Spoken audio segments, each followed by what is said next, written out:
मेरे सामने सैकड़ों लक्ष्मणों की भीड़ सी दिखाई देती है। क्या ये मुझसे पूछते हैं आप कि क्या अर्थ है इस सबका? वंश परंपरा से प्राप्त किया गया राज्य छीन लिया गया है। शोक में डूबे महाराज ने भूमि को अपना आसन बना रखा है। क्या अब भी आपको संदेह है? ये आपकी दया है या स्वाभिमानहीनता? हो सुमित्रा पुत्र, मेरे राज्य को खो देने के कारण ही तुम उत्तेजित हो। दुख है कि तुम विचारहीन हो गए हो। भरत राजा हो या मैं, ये तो एक ही बात है। यदि तुम्हें अपने धनुष पर गर्व है तो भरत की रक्षा करो। मैं अपने क्रोध को नहीं रोक सकता भैया। ठीक है, मैं जा रहा हूं। लक्ष्मण सुनो तो। कहीं आ रहे? तुम्हें शांत करने के लिए मैंने यह सब कहा। लक्ष्मण तुम ही कहो, क्या मैं सत्य की रक्षा करने वाले अपने पिता पर धनुष उठाऊं या अपनी माता पर बाण छोड़ूं यदि वो मेरी संपत्ति छीनती है, या अपने छोटे भाई भरत की हत्या कर डालूं जो निर्दोष है? अब तुम ही कहो, इन तीनों में से मैं कौन सा पाप करूं जिससे तुम्हारा क्रोध शांत हो जाए? लक्ष्मण मुझे दुख है भैया कि बिना सोच विचार किए आप मुझे धिक्कार रहे हैं। मुझे उस राज्य की चिंता नहीं है भैया जिसे पाने के लिए महान कष्ट उठाने पड़ते हैं।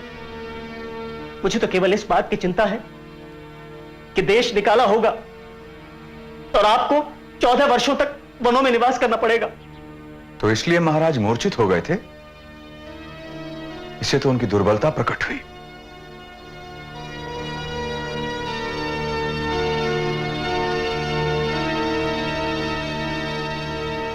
मैथिली, मुझे ये वल्कल वस्त्र दो। मैं उस धार्मिक कर्म को पाने का प्रयास करूंगा जिसे दूसरे राजा ना पा सके। नहीं, मैं तो आपके सहधर्मिणी हूं। मैथिली, मुझे अकेले ही जाना है। इसलिए मुझे भी आपके साथ चलना चाहिए।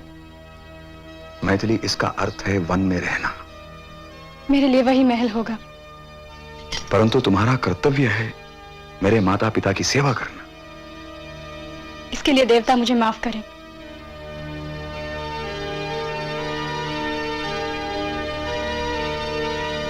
भद्रे, एक और कोरा वल्कल वस्त्र प्रस्तुत करो। आर्य, और मेरे लिए आप सदा वस्त्र, आभूषण और मालाओं में से आधा भाग मुझे दिया करते थे, किंतु वल्कल वस्त्र तो आपने केवल अपने लिए मंगाया है। वल्कल के लिए ऐसा मोह क्यों? आर्य, मुझे भी इसकी आवश्यकता है। मैथिली, इसे मना करो। ऐसा ना करो लक्ष्मण। आर्य, मेरे बड़े भाई के चरणों की सेवा करके आप अकेले ही प्रसन्न होना चाहती हैं? ठीक है, इनके दाहिने चरण पर आपका अधिकार होगा और बाएं पर मेरा। अनुमति दे भैया। इन्हें आधा भाग दे दे स्वामी। सौमित्र बहुत दुखी हो रहे हैं। सौमित्र, सुनो। तपस्या रूपी संग्राम में यह कवच है, संयम रूपी हाथी को वश में रखने वाला अंकुश, इंद्रिय रूपी घोड़े पर नियंत्रण के लिए लगाम है और धर्म रूपी रथ का सारथी। लो, इसे ग्रहण करो। मैं आभारी हूं। युवराज, हे युवराज, मत जाइए, मत जाइए। आप तो स्त्री सहित वन के लिए जा रहे हैं और भ्रात प्रेम के कारण राजकुमार लक्ष्मण भी आपके साथ जाने के लिए तैयार हैं। यह सुनकर महाराज धरती से उठे और धूल धूसित शरीर लिए वन के वृद्ध हाथी की तरह इसी तरफ चले आ रहे हैं। भैया, वल्कल वस्त्र धारण करने वाले वनवासियों को संसार में कुछ भी देखने की क्या आवश्यकता है?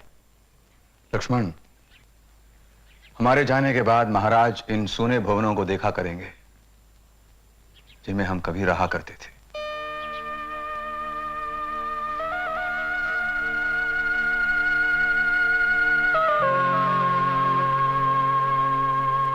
राम का किरदार इतना सीधा और सपाट नहीं जितना आमतौर से सोचा जाता है। हो सकता है कि लक्ष्मण की उत्तेजना राम के अंदर होने वाली उस उथल पुथल का अक्स है जिसे वो खुद जाहिर नहीं कर सकते। ऐसा लगता है कि वाल्मीकि ने जानबूझकर लक्ष्मण के किरदार को आवेशी और आक्रामक बनाया और राम को एकदम शांत व सौम्य, क्योंकि मर्यादा पुरुषोत्तम राम में उनके भक्त आवेश और उत्तेजना नहीं स्वीकारते। लक्ष्मण की कमजोरियां राम के सद्गुणों को उभारने का एक तरीका है, ताकि राम मर्यादापूर्ण व्यवस्था के प्रतीक बन सके। महाराज की जय। आर्य सुमंत्र आए। क्या राम के साथ? नहीं, केवल रथ के साथ। ओह, क्या केवल रथ के साथ? धीरज रखिए महाराज। धीरज रखिए महाराज, धीरज रखिए। यदि रथ खाली वापस लौटा है तो मेरे मनोरथ टूट गए। अवश्य ही खाली रथ दशरथ को लेने के लिए भेजा है यमराज ने। जाओ खंचकी, जाओ, सुमंत्र को शीघ्र भीतर भेज दो। जो आज्ञा महाराज। सरोवर के आसपास बहने वाली हवाएं धन्य हैं। वो वन में घूमते हुए राम को सरलता से छू तो सकती हैं।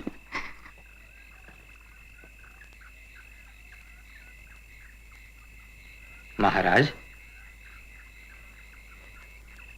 महाराज की जय हो। भाई सुमंत्र, कहाँ है मेरा ज्येष्ठ पुत्र राम? अपने पति के प्रति पूरी तरह से समर्पित विदेह की पुत्री कहाँ है? अपने गुरुजनों पर न्योछावर होने वाला सौमित्र लक्ष्मण कहाँ है? क्या उन्होंने अपने मरणासन्न अभागे पिता के लिए कोई संदेश नहीं भेजा? महाराज, विनती करता हूं, ऐसे अमंगल वचन ना कहें। शीघ्र ही आप उन्हें देखेंगे। ठीक कहा आपने। मैंने ही अनुचित शब्द कहे। तपस्वियों के संबंध में ऐसे प्रश्न पूछना उचित नहीं है। अच्छा ये तो बताइए कि तपस्वियों का तप तो सकुशल हो रहा है ना? श्रृंगबेर में रथ से उतरकर खड़े खड़े वे अयोध्या की ओर निहारते रहे। फिर सभी ने शीश झुकाकर महाराज को संदेश भेजना चाहा। वे बहुत समय तक सोचते रहे। फिर कुछ कहने के लिए उनके होंठ खुले, परंतु आंसुओं के कारण कुछ कह नहीं पाए और बिना कुछ कहे वे वन की ओर चले गए। क्या कुछ भी कहे बिना वो वन को चले गए?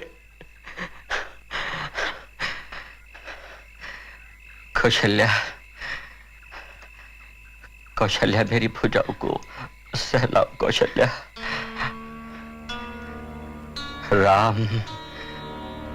राम मेरे पुत्र, मैं सदा अपने मन में सोचा करता था कि तुम्हारा राज्याभिषेक करके एक श्रेष्ठ राजा अपनी प्रजा को देकर उसे प्रसन्न करके और तुम्हें यह आदेश देकर कि अपने भाइयों को अपने ही समान ऐश्वर्यवान बनाना, मैं स्वयं तपोवन को चला जाऊंगा। किंतु हाय,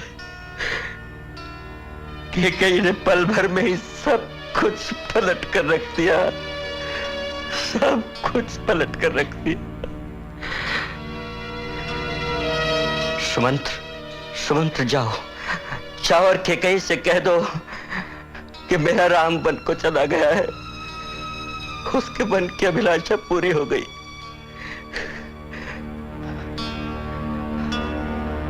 अब मेरा अंत भी समीप है। वो बुला ले अपने भरत को और अपने दुष्कर्म को सफल होने दे। जाओ सुमंत्र, जाओ, उससे कह दो। जैसी आपकी आज्ञा महाराज। राम का समाचार सुनकर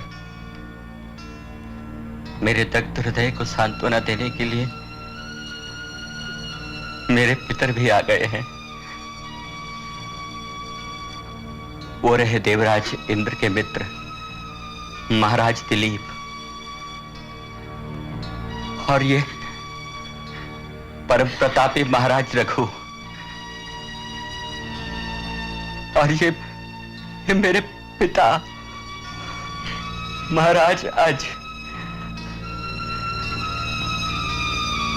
किंतु आप सब लोग यहाँ क्या करने के लिए आए हैं?